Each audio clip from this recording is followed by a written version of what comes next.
রাব্বি, রাজধানীর বর্জ্য অপসারণের কাজ শেষ হয়েছে কিনা এ বিষয়ে একটু বিস্তারিত জানতে চাচ্ছি। মারফি, দুই সিটি কর্পোরেশন ঘোষণা দিয়েছিলেন যে শনিবারের মধ্যেই রাজধানীর কুরবানির পশুর বর্জ্য তারা অপসারণ করবেন।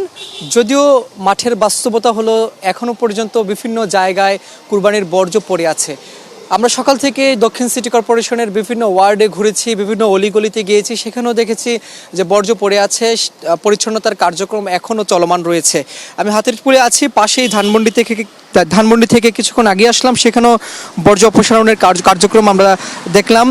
তবে স্থানীয়রা অভিযোগ করছেন আমাদের কাছে যে সিটি কর্পোরেশনের যে উদ্যোগ থাকার কথা, অর্থাৎ তোড়জোড় করে এই ময়লা অপসারণ করে নগরবাসীকে ঈদের আনন্দটা যাতে আনন্দর মতোই দেয়, সেই বিষয়ে তারা অভিযোগ করছেন যে সেটা তারা পাননি। কারণ এই যে অলরেডি আমরা দেখেছি যে বিভিন্ন জায়গায় যে ময়লা আবর্জনা পড়ে আছে, বর্জ্য পড়ে আছে, সেটি ছড়িয়ে গিয়েছে। ছড়িয়ে যাওয়ার পরে যারা শিশু রয়েছেন বা যারা বয়স্ক রয়েছেন তাদের মধ্যে রোগ জীবাণু ছড়ানোর একটি আতঙ্ক কিন্তু রয়েছে। তবে সিটি কর্পোরেশন বলছে যে গত 3 দিনে 28,000 টন বর্জ্য তারা ঢাকা দক্ষিণ সিটি কর্পোরেশন থেকে ডাম্পিং করেছেন চূড়ান্তভাবে।